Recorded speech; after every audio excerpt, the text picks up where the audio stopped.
एका गावाच्या कडेला एक मोडकळीस आलेलं छोटंसं घर होतं. त्या घरात गणपत आणि त्याची मुलगी वैशाली राहत होते. घरात गरिबी होती, पण संस्काराची मात्र अजिबात कमतरता नव्हती. अगं वैशाली मुली, आज कामावरून यायला थोडा उशीर झाला. अहो बाबा, काही हरकत नाही. आधी हातपाय धुवून या, मी लगेच जेवण वाढते. वैशालीच्या आईला जाऊन अनेक वर्षे झाली होती. तेव्हापासून वैशालीनेच मुलगी आणि आई अशा दोन्ही भूमिका निभावल्या होत्या.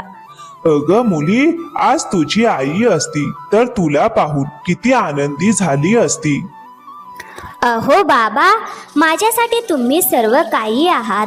मग दुसऱ्या दिवशी सकाळी गावातील एक नातेवाईक काही पाहुण्यांना घेऊन गणपतच्या घरी आला.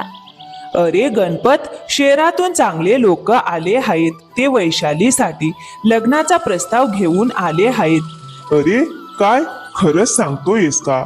हो, मुलगा चांगल्या नोकरीत आहे आणि त्यांचं कुटुंबही सुसंस्कृत आहे. हे ऐकताच गणपतच्या डोळ्यात आशेचा नवा किरण चमकला. थोड्याच वेळात मुलाकडील मंडळी वैशालीला पाहायला आली. अहो, मुलगी खूप सुसंस्कृत दिसते. तिला घरातील सर्व कामकाजही चांगलं येतं का? हो काका, मी घरातील सगळी कामं स्वतः करते. सगळं काही सुरळीत चाललं होतं. गणपतला वाटू लागलं की यावेळी लग्नाची बोलणी नक्की जुळतील. पण तेवढ्यात मुलाकडील एक जण म्हणाला, अहो, आम्हाला मुलगी पसंत आहे, पण एक छोटीशी अट आहे. लग्नात 3 लाख रोख आणि एक मोटारसायकल द्यावी लागेल. अहो साहेब, मी रोजंदारीवर काम करणारा गरीब माणूस आहे. एवढे पैसे मी कुठून आणू? अहो, मग हे लग्न इथे संपलं असं समजा. हे शब्द ऐकताच गणपतच्या चेहऱ्याचा रंगच उडाला. मुलाकडची मंडळी तिथून निघून गेली. पुन्हा एकदा वैशालीचं लग्न मोडलं. गावात कुजबूज सुरू झाली. पाहिलंत ना, गरीब माणसाच्या मुलीचं लग्न इतकं सोपं नसतं. हुंडा दिल्याशिवाय आजकाल कोण लग्न करतं? बिचारी वैशाली, तिचं लग्न होईल की नाही देवच जाणे. गावकऱ्यांचे हे टोमणे गणपतच्या मनाला रोज थोडं थोडं दुखावत होते. काळ पुढे सरकत गेला. एक स्थळ आलं आणि मोडलं. दुसरं आलं, तेही तसंच निघून गेलं. एका रात्री गणपत देवासमोर हात जोडून म्हणाला, हे देवा, माझ्या मुलीच्या नशिबात नेमकं काय लिहिलं आहे? अहो बाबा, एवढी काळजी करू नका. देव जे करेल ते आपल्या भल्यासाठीच करेल. अगं मुली, आता मी म्हातारा होत चाललो आहे. माझी एकच इच्छा आहे, तुला तुझ्या संसारात आनंदाने नांदताना पाहावं.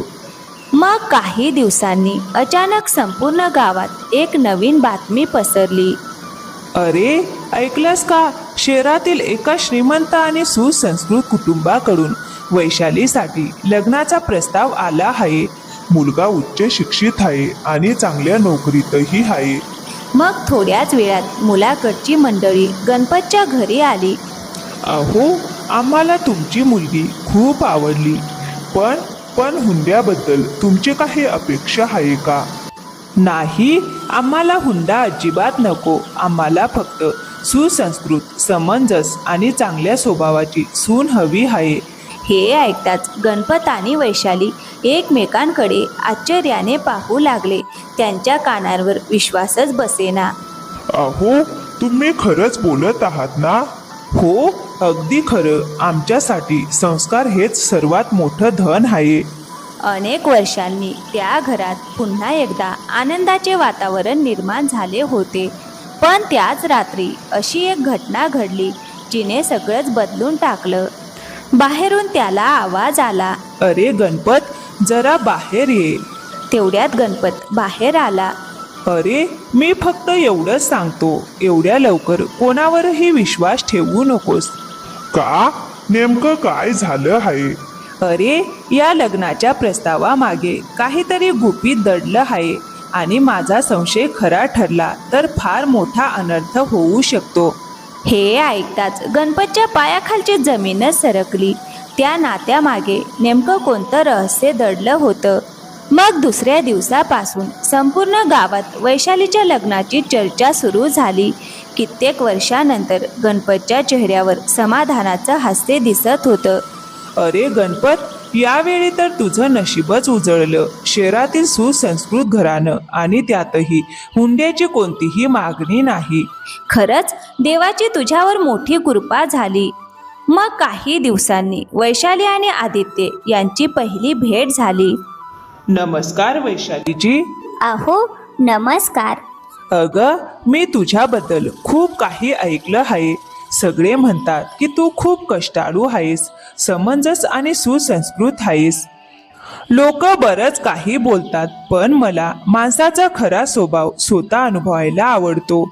आदित्यच्या या साध्या आणि मनापासूनच्या बोलण्याने वैशालीच्या मनात पहिल्यांदाच नव्या आयुष्याची आशा निर्माण झाली.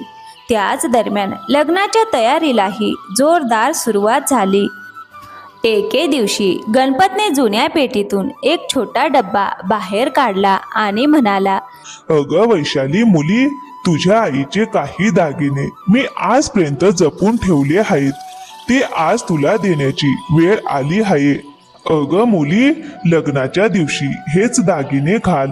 तुझ्या आईचं एकच स्वप्न होतं, तिच्या लेकराला नवरीच्या रूपात पाहण्याचं.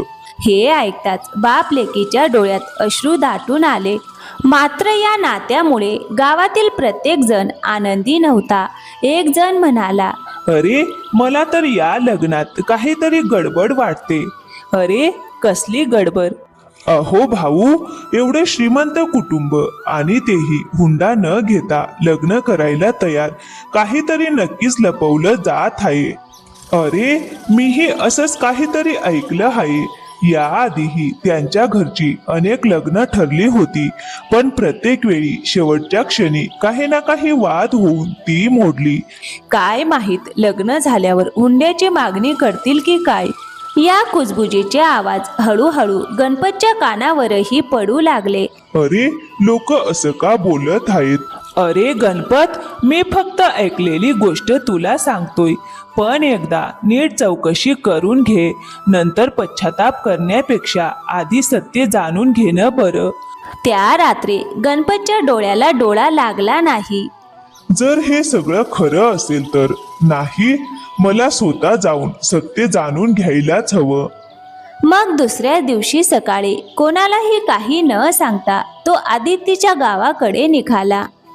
अनेक तासांचा प्रवास करून तो शेवटी त्या गावात पोहोचला. त्याने एका वयोवृद्ध गृहस्थाला विचारलं, अहो काका, इथे आदित्यच्या कुटुंबाला तुम्ही ओळखता का? हो, चांगलंच ओळखतो, पण तुम्ही का विचारताय? अहो काका, मी त्यांच्या होणाऱ्या सुनेचा म्हणजे वैशालीचा वडील आहे. हे ऐकताच त्या वृद्धाच्या चेहऱ्यावरील भाव अचानक बदलले. अहो काका, काय झालं? काही अडचण आहे का? तेवढ्यात जवळ उभे असलेले दोन माणसं हळू आवाजात आपापसात बोलू लागले. बहुतेक यांना अजून खरं काहीच कळलं नाही. हो ना, बिचाऱ्याला सत्य समजलं तर त्याला फार मोठा धक्का बसेल. हे शब्द गणपतच्या कानावर पडताच त्याच्या छातीत धडधड वाढली. तो घाईघाईने त्यांच्या जवळ गेला. अहो भाऊ, कृपया करून स्पष्टपणे सांगा, नेमकं प्रकरण काय आहे? अहो भाऊ, आम्ही यापेक्षा जास्त काही सांगू शकत नाही. अहो भाऊ, पण मी तुमच्या जागी असतो तर या लग्नाचा निर्णय घेण्याआधी दोनदा नक्की विचार केला असता. इतक्यात गणपतच्या कानावर अशी एक गोष्ट पडली, अशी गोष्ट ज्यामुळे त्याच्या पायाखालची जमीनच सरकली. त्याचा चेहरा फिक्कट पडला, पण त्याने नेमकं काय ऐकलं हे मात्र त्या क्षणी कोणाला समजलं नाही. संध्याकाळपर्यंत गणपत आपल्या गावात परतला. अहो बाबा, आलात का? सांगा ना, आदित्यच्या गावातील लोक कसे आहेत? मात्र यावेळी गणपतच्या चेहऱ्यावर नेहमीसारखं हसू नव्हतं. अहो बाबा, काय झालं? तुम्ही इतके शांत का आहात? अगं बाळा, काही नाही, प्रवासामुळे थोडा थकलो आहे. त्या रात्री तो घराबाहेर एकटाच बसून आकाशाकडे पाहत होता. त्याच्या मनात विचारांचं वादळ उठलं होतं. हे देवा, जर मी ऐकलेली गोष्ट खरी असेल तर माझ्या मुलीचं आयुष्य मी कधीच उद्ध्वस्त होऊ देणार नाही. गरज पडली तर हे लग्न मी स्वतःच्या हाताने थांबवेन. आदित्यच्या कुटुंबाचं असं कोणतं गुपित होतं ज्यामुळे गणपत इतका हादरला आणि पहिल्यांदाच त्याने स्वतःच हे लग्न मोडण्याचा निर्णय का घेतला. अखेर तो दिवस उजाडला ज्याची गणपत आणि वैशाली अनेक वर्षांपासून आतुरतेने वाट पाहत होते. आज वैशालीच्या लग्नाचा दिवस होता.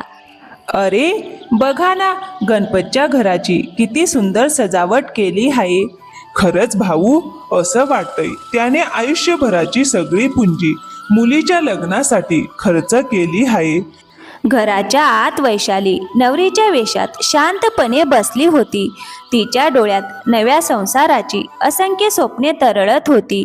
ती हळू आवाजात म्हणाली, आज आई असती तर किती बरं झालं असतं. अगं मुली, काळजी करू नकोस. तुझी आई वरून आज तुला नक्कीच आशीर्वाद देत असेल. हे देवा, आजचा दिवस कोणत्याही अडथळ्याशिवाय पार पडू दे. दुसरीकडे गणपत पाहुण्यांच्या आदरातिथ्यात पूर्णपणे गुंतला होता. हे देवा, कोणत्याही गोष्टीची कमतरता राहता कामा नये. आज माझ्या मुलीच्या आयुष्यातला सर्वात मोठा दिवस आहे. अरे गणपत, खरंच कमाल केलीस रे. अरे भाऊ, मुलीचं लग्न आयुष्यात एकदाच होतं. तिच्या आनंदासाठी जे काही शक्य आहे ते सगळं करायलाच हवं. मग थोड्याच वेळात ढोल ताशांचा गजर संपूर्ण गावात दुमदुमू लागला. वरात आली, वरात आली, चला लवकर या, वराच्या स्वागताची वेळ झाली. आदित्य घोड्यावरून खाली उतरला. त्याच्या चेहऱ्यावर आनंदी आणि प्रसन्न हास्य होतं. या जावाई बापू, तुमचं मनपूर्वक स्वागत आहे. नमस्कार काका. अरे मुला, आजपासून मला काका म्हणू नकोस, बाबा म्हण. हो काका. हे शब्द ऐकताच गणपतच्या डोळ्यात आनंदाश्रू दाटून आले. त्या क्षणी त्याला वाटलं, माझ्या मुलीला खरोखरच एक प्रेमळ आणि सुसंस्कृत घर मिळालं आहे. असं वाटत होतं की यावेळी देवाने गणपतची प्रार्थना ऐकली होती. आता सगळं सुरळीत पार पडेल. पण पुढच्या क्षणी अशी घटना घडली जिने संपूर्ण वातावरणच बदलून टाकलं. थांबा, लग्नाच्या विधींना सुरुवात करण्यापूर्वी एक महत्वाची गोष्ट आहे. हो, बोला ना. आधी 3 लाख रुपये काढा, त्यानंतरच माझा मुलगा मंडपात बसेल. हे शब्द ऐकताच संपूर्ण अंगणात एकदम शांतता पसरली. काय? 3 लाख रुपये? पण तुम्ही तर स्पष्ट सांगितलं होतं की तुम्हाला हुंडा नको आहे. अरे, बहुतेक आता त्यांचा खरा चेहरा समोर आला आहे. अहो शरदराव, तुम्ही हे काय बोलत आहात? जे ऐकलत तेच खरं आहे. 3 लाख रुपये द्या, नाहीतर हे लग्न इथेच रद्द समजा. अहो शरदराव, माझ्याकडे एवढे पैसे नाहीत. माझी सगळी आयुष्यभराची कमाई मी या लग्नासाठी खर्च केली आहे. माझी अब्रू आता तुमच्या हातात आहे. कृपया असं करू नका. अहो, ती तुमची अडचण आहे, माझी नाही. इतकं बोलून त्यांनी तोंड दुसरीकडे वळवलं. अरे देवा, एवढ्या मोठ्या घरचे लोक इतके लोभी निघाले. बिचारा गणपतवर फार मोठं संकट आलं. थोड्याच वेळात ही बातमी नवरीच्या खोलीतही पोहोचली. एक स्त्री धावत येऊन म्हणाली, अगं वैशाली, बाहेर फार मोठा गोंधळ झाला आहे. वराच्या वडिलांनी 3 लाख रुपये हुंड्याची मागणी केली आहे. हे ऐकताच वैशालीच्या हातातून तिची ओढणी खाली पडली. तिच्या डोळ्यात अश्रू दाटले. नाही, असं होऊ शकत नाही. अरे देवा, माझं नशीब पुन्हा एकदा माझी थट्टा करत आहे का? बाहेर मात्र गावातील लोक हा सगळा प्रकार हतबल होऊन पाहत उभे होते. काही जण गणपतच्या दुःखाबद्दल हळहळ व्यक्त करत होते, तर काही जण त्याच्या असहायतेची चेष्टा करत होते. अरे, मी आधी सांगितलं होतं, या नात्यात काहीतरी गडबड आहे. आता हे लग्न मोडल्याशिवाय राहणार नाही. या सगळ्या गोंधळात मात्र आदित्य शांतपणे उभा होता. अरे, हा मुलगा काहीच का बोलत नाही की यालाही त्याच्या वडिलांची मागणी मान्य आहे.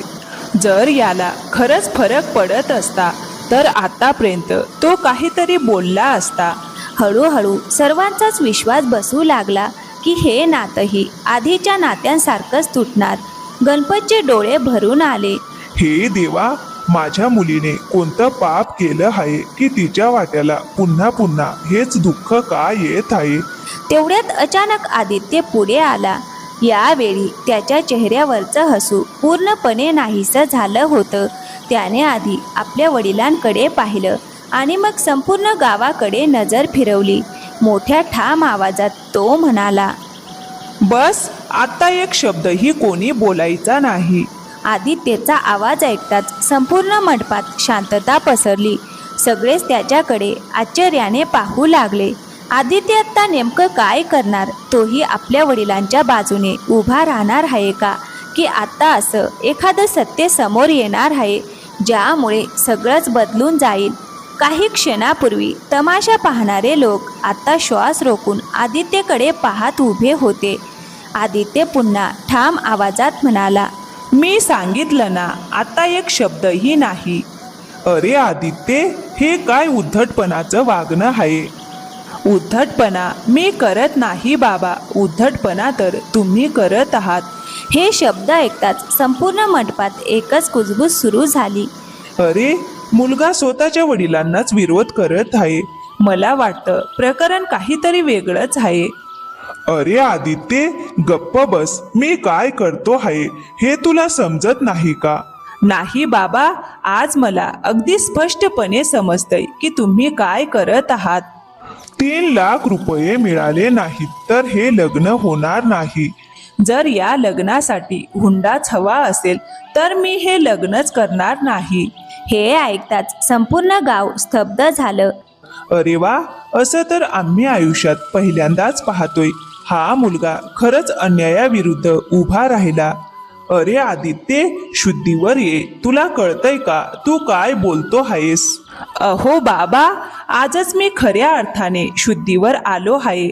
अरे, तुला माहीत आहे का तू काय गमावत आहेस? नाही बाबा, आज मी काहीही गमावत नाही. पण जर मी गप्प बसलो तर एका गरीब बापाची अब्रू नक्कीच गमावली जाईल. आदित्यचे शब्द ऐकून गणपतच्या डोळ्यात अश्रू तरळले. अरे गावकऱ्यांनो, आज मी इथे उपस्थित असलेल्या प्रत्येकाला एक सत्य सांगू इच्छितो. अरे, कसलं सत्य? नेमकं काय घडलं आहे? अहो, जेव्हा मी पहिल्यांदा वैशालीबद्दल ऐकलं तेव्हा मी लगेच लग्नाचा प्रस्ताव पाठवला नव्हता. मी अनेक महिने या गावात वेगवेगळ्या कारणांनी येत राहिलो. काय? हे कधी घडलं? मी स्वतःच्या डोळ्यांनी पाहिलं आहे. आईशिवाय वाढलेली एक मुलगी संपूर्ण घराची जबाबदारी कशी सांभाळते. मी पाहिलं की वैशाली सकाळपासून रात्रीपर्यंत कोणतीही तक्रार न करता कष्ट करत होती. मी तिच्यात फक्त एक मुलगी नाही तर कर्तव्यनिष्ठ, स्वाभिमानी आणि सुसंस्कृत व्यक्तिमत्व पाहिलं. मी हेही पाहिलं की ती आपल्या वृद्ध वडिलांची सेवा अगदी एखादी आई आपल्या लेकराची करते तशी करत होती. मी हेही पाहिलं की गावातील अनेक लोक तिला टोमणे मारायचे. गरिबाची मुलगी आहे, हिचं लग्न कधीच होणार नाही असं तिच्याबद्दल बोलायचे. पण एवढं सगळं सहन करूनही तिने कधी कोणाचा द्वेष केला नाही. तिने कधीही तिची प्रामाणिकता, चांगुलपणा आणि संस्कार सोडले नाहीत. हो, हा मुलगा अगदी खरं बोलतोय. वैशालीने आयुष्यात कधीच कोणाचं वाईट केलं नाही. आणि बाबा, आज तुम्ही 3 लाखाच्या हुंड्याची चर्चा करत आहात. मला हुंडा नको आहे. मला अशी जीवनसाथी हवी आहे जिचे संस्कार कोट्यवधी रुपयांपेक्षाही अधिक मौल्यवान आहेत. अरे वा मुला, आज तू खरंच मन जिंकलंस. शरदराव लाजेने मान खाली घालून उभे राहिले. अहो गणपतराव, मला माफ करा. माझ्याकडून फार मोठी चूक झाली. बाबा, चूक सुधारता येते, पण एखाद्याचा स्वाभिमान तुटला तर तो पुन्हा जोडणं फार कठीण असतं. शरदरावांनी पुढे येऊन गणपतची मनापासून माफी मागितली. गणपतच्या मनात अनेक वर्षे साचलेलं दुःख अखेर अश्रूंमधून बाहेर पडलं. धन्यवाद देवा, आजही या जगात चांगुलपणा जिवंत आहे. मग थोड्याच वेळात संपूर्ण गावाच्या साक्षीने हुंडामुक्त विवाह सोहळा सुरू झाला. पुरोहित म्हणाले, वधू आणि वर कृपया सप्तपदीसाठी उभे राहा. आदित्य आणि वैशाली पवित्र अग्नीभोवती फेरे घेऊ लागले. प्रत्येक फेऱ्यासोबत गणपतच्या चेहऱ्यावरचं समाधान आणि आनंद अधिकच खुलत होता. विवाह विधी पूर्ण झाल्यानंतर वैशाली हळूहळू आपल्या वडिलांजवळ आली. ती त्यांच्या पाया पडली. अगं मुली, खूप सुखी राहा. अहो बाबा, आज तुमची गरिबी हरली नाही. आज तुमचे संस्कार जिंकले आहेत. हे ऐकताच गणपतने आपल्या लेकीला घट्ट मिठी मारली. अगं मुली, आज तुझी आई जिथे कुठे असेल तिथून नक्कीच तुझ्यावर आशीर्वादांचा वर्षाव करत असेल. हे सर्व पाहून संपूर्ण गावातील लोकांचे डोळे पाणावले होते. आज एक गरीब बाप पराभूत झाला नव्हता, तर आपल्या संस्काराच्या बळावर सन्मानाने जिंकला होता. तर मित्रांनो, या कथेतून आपल्याला शिकायला मिळते, माणसाची खरी किंमत त्याच्या संपत्तीने, पैशाने किंवा प्रतिष्ठेने ठरत नाही. ती त्याच्या संस्कारांनी, प्रामाणिकपणाने आणि माणुसकीने ठरते.